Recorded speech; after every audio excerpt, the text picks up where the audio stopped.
Hello, I'm Caroline Steele. This is the BBC World Service, and welcome to the Engineers.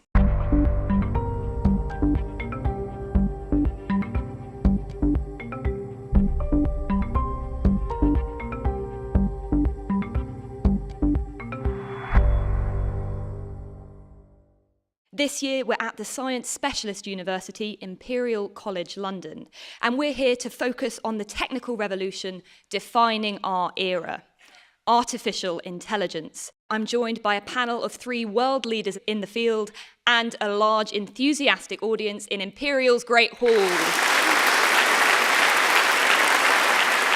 Already a computer can defeat the world's greatest player at our most complex strategy game.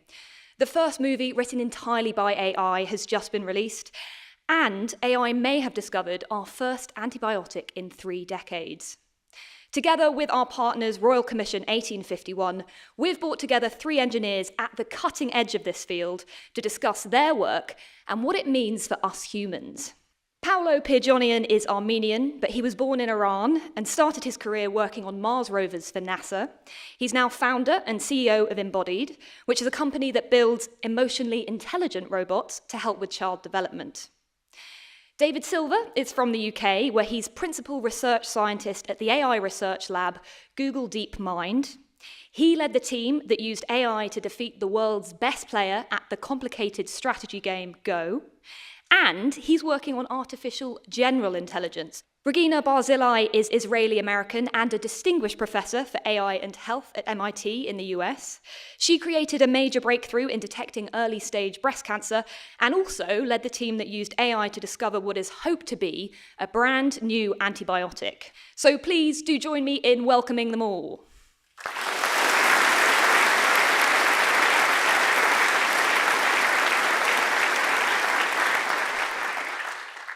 Regina, let's start with you. So what is it that made you shift your work to oncology? Sadly, you were in the perfect position to do that, weren't you? Yeah, so actually I started my work at MIT in 2003 as a faculty, and I was working on natural language processing and AI. And in 2014, I was diagnosed with breast cancer, and I was treated in one of the best hospitals in the United States, Massachusetts General Hospital. And what I discovered going through the treatment, that there was really no AI or not even basic information technology as part of the treatment, neither the diagnostics, nor the treatment, nor the post-treatment. And after I was treated, I just was totally confused as to what I want to do, because it was the first time I realized that my life is finite. And I've seen a lot of very sick people there surrounding me. And I was thinking, what can I do? And MGH, this hospital, and MIT are just one subway stop away. They're separated by a bridge. I'm thinking, how come we have all this great technology at MIT, but none of it is actually coming to the hospitals and helping patients? So after I finished my treatment, I still didn't have my hair. I started kind of going from doctor to doctor, asking them, how I can bring AI. I will do it for free. I'm a professor. So there were not many takers, but eventually we found somebody who, it was a doctor called Connie Lehman, who had the idea that we can apply AI to do early detection of cancer. Thank you, Regina. David, you came to AI via the games industry, and you did a PhD in reinforcement learning. What is reinforcement learning, and how did you use it in those early days? Yeah, so I guess I started out in the games industry before I went back to academia, and I was working on building computer games. And as a big part of building computer games is building the AI for those games that kind of makes all of the characters move around. And I found myself being fundamentally disappointed by the methods that were being used in those games. And it felt like what I really wanted to do was build something that had real AI in it. I discovered this idea of reinforcement learning, which is basically a method very much like those that animals and humans use, where the system is able to learn for itself from experience, from trial and error, from trying things out and seeing what works and what doesn't. So is it sort of like when we learn to not touch fire because at some point we try it and it really hurts, and we learn don't do that in the future because the consequences aren't appealing? Is it sort of like how humans learn, reinforcement learning? Yes, it's a lot like that. So So, in fact, humans are believed to have a major part of the brain which is devoted to providing a signal, giving feedback that makes the brain actually learn to do more of the good things and less of the bad things. And so actually that's inspired a lot of work in machine learning to make machines have that same capability. But a machine doesn't feel heat or isn't rewarded by a cookie. How can you reward a machine? Yeah, so for a machine, it's just a number. What? You give it, so you give it a positive number if it's done something good, and a negative number if it's done something bad. And at the end of the day, everything stems from that one single number. So this one single number, which we call the reward, contains enormous power because it's the signal that drives everything. Paolo, you said your experiences of feeling alienated in foreign countries made you want to create an imaginary friend. And I'm sure much of our audience can relate to having an imaginary friend, but for most of us, they stay imaginary. How did you go about making a real one? So unfortunately, there's a lot of people in need of companionship or therapy, and there's a massive gap of labor force that can provide this. As an example, to use numbers from the US, we know the prevalence of things such as autism is growing rapidly. 10 years ago, it was 1 out of about 200 kids. Today, it's 1 out of about 30 kids. So the experiences I had, which was leaving my family at a very young age, living abroad in a society that's amazing. I mean, Danes are amazing people, but yet you're different, so you're not going to be embraced. So this is not too dissimilar from a child on the autism spectrum that has a hard time expressing themselves or reading emotions from other people. And that was the genesis of creating a robot companion that understands human emotions, can create a deep relationship with a child, and then help them exercise and practice these social skills such as eye contact, turn-taking, joint attention, and so on, so that the child has a chance of being successful in their society. Thank you. Regina, what can AI do when it comes to understanding cancer that humans can't? So I think that in cancer and in many other diseases, the big question is always how do you deal with uncertainty? And unfortunately, today we rely on humans who don't have this capacity to make predictions. And as a result, many times people get wrong treatments or they are diagnosed much later. And one question that really troubled me is, how late I was diagnosed. And when we already developed a model, I came back to my own mammograms, and we discovered that the mammograms 2 years earlier already had on it a tiny small cancer. Now, for human eye, for radiologists, it's impossible to diagnose it because it's so confusing. There's so many other spots on your tissue. So what AI can do, it can do a lot of tasks which humans cannot do, take all the data that we have and remove the guessing out of diagnosis and treatment. Thank you.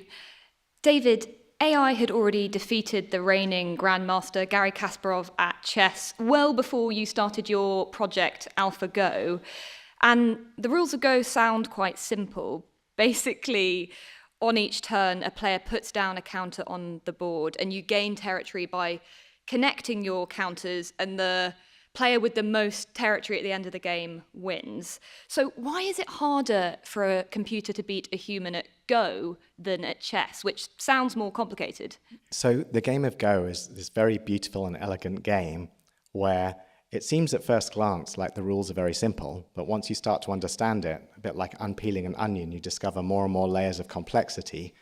And what's amazing is that when humans play this game, they basically, you ask them to describe how they did something, they really don't know. They've used incredible intuition. And so these amazing professional players who've devoted their entire lives to this game have built this incredible intuition and creativity. And intuition and creativity are two traits which were previously considered to be very human and very hard to build into machines. So while chess, it was possible to succeed just with tactical look ahead, in the game of Go, that wasn't enough because early on in the game, you just have this handful of stones on the board, and you really just have to imagine what the game will pan out like, 300 moves later, with this sort of intuitive sense of where it will go. And that required some major breakthroughs. Paolo, debatably even more complex than Go is human children. Your human-centered robot forms an emotional bond with children. How can a robot do that?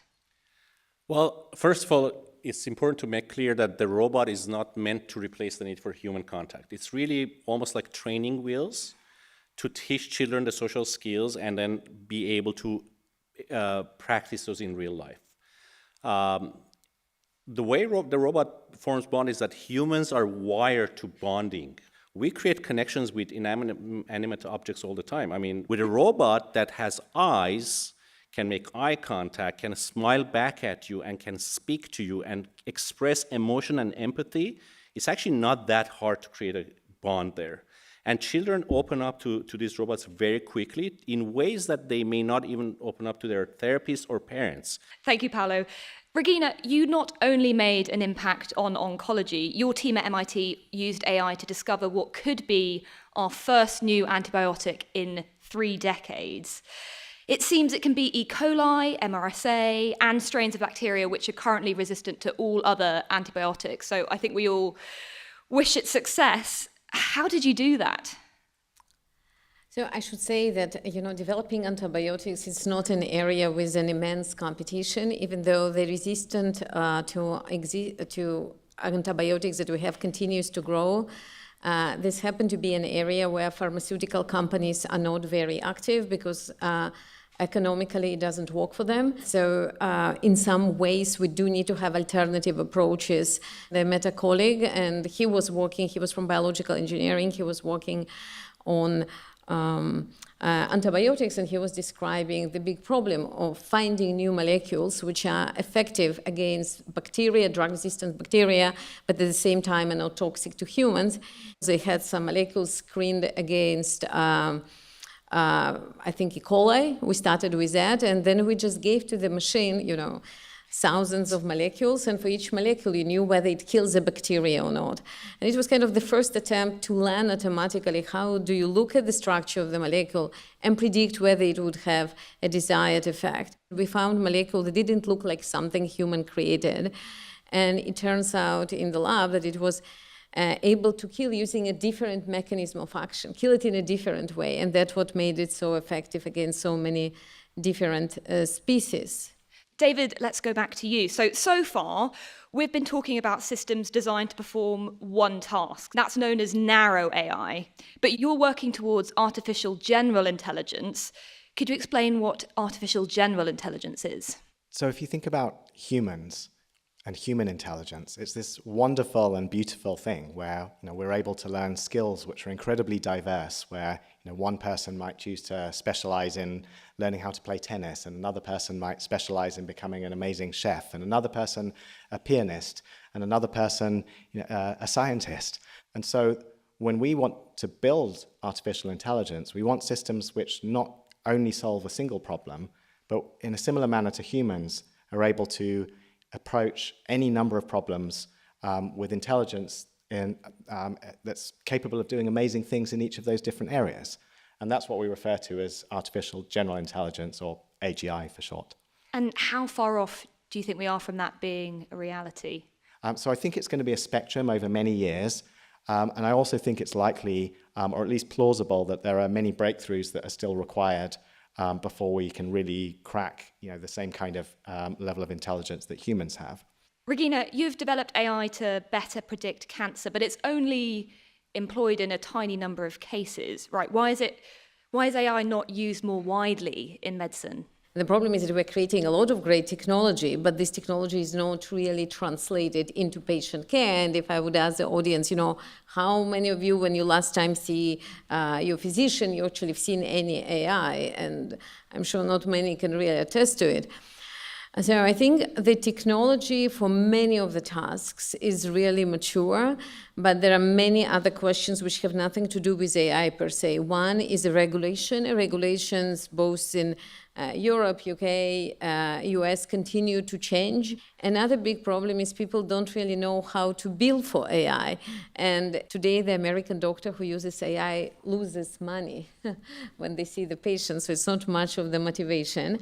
So just to clarify there, did you say that using AI for doctors in the US can actually make them lose money because it makes treatment more effective and therefore they're charging for less?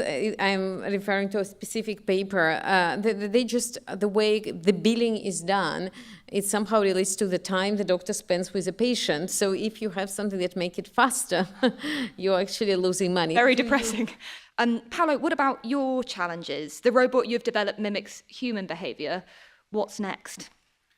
I'm very hopeful with what we are doing in terms of creating social, emotional AI systems that can help humanity become its best. If we can intervene early with children, for instance, on autism spectrum, they have a chance of really integrating well with the society and do really well. When we think about other vulnerable areas of our life is when we age, social isolation, being lonely, and that leads to mental health issues, that leads to physical health issues, and so on. We can have the same systems become a companion that help you there. Once we figure out the physical task, you can also imagine that they can give you assistive care, meaning that they can be not only be a social emotional companion for you, but they can also be a companion saying, let's cook some food together, let's go for a walk together, and so on, which is going to help a lot with independent living with dignity when we are at that age. Do you think we'll see robots helping with assistive care in the future anytime soon, or is this way off in the distance? I think it is within the next decade. Oh, wow. David, you're working on Gemini, which is Google's answer to ChatGPT, and you aim for it to be able to do both tax returns and write a novel. People would probably be very happy to have their tax returns done, or I definitely would be. But novels, should we really be letting AI sort of take over human culture? So it's a great question. I think I wouldn't see it as taking over human culture. I think what will happen, or the most likely outcome, is that we'll be providing an incredibly powerful tool to human authors. So we've already seen this in a number of areas where we've developed technologies that enable authors of different kinds of media to basically create things much more powerfully using tools. So for example, there's a music authoring system called Lyria that was released recently. And there's this wonderful footage of will.i.am when he's playing with it for the first time. And he's just so excited because he says it can kind of speed up his songwriting process by 10 or 100 times. So I think what I really hope we get to is a world in which the AI and the humans kind of work together to just make everything better. So I'm excited to be in a world where we have much more the most amazing novels that we can imagine, which go far beyond the ones we have today. Thank you, David. Thank you. This is The Engineers, Intelligent Machines from the BBC World Service. We've discussed medical AI, emotionally intelligent robots, the goal of artificial general intelligence, and the threats AI might pose. Has anyone got a question on anything we've discussed so far? Wow. Okay, pretty much everyone has a hand up, so this is going to be tricky. Could we start with the man in the red shirt? If you could stand up and say your name and your question. Thank you very much. Hello, my name is Simon, and the British government wants to make Britain a leader in AI and sees the way to do this by making it a safe space. They're looking at doing that by making sure you can't develop AI where you don't understand the consequences before you develop it. Does the panel think that's the right approach? So yes, David, what do you think about legislation around AI? I think we need some kind of regulation. I think it's an area which clearly is going to have more and more consequence and impact on society. So I think regulation is important. I think some of the areas which have been agreed by in various summits over the last year are a fantastic start. One thing I would say is I think it's hard sometimes to come up with like a one-size-fits-all recipe for AI, because it's so different in different areas. So, the regulation that you might need in medicine might look quite different to the kind of regulation you might need for, say, a chatbot. So I think, we have to look at each area separately and make sure that whatever we do, we really fully understand the consequences of what the impact of AI will be in that area. There's a lot of anxiety about the pace AI is moving, right? We have people resigning, leaders in the field, to campaign for more safeguarding against the threat of misinformation, the threat to jobs, and even an existential risk to humanity. Regina? I actually feel quite opposite. People are really suffering. There are lots of incurable diseases. It's hard for patients. It's hard for their families.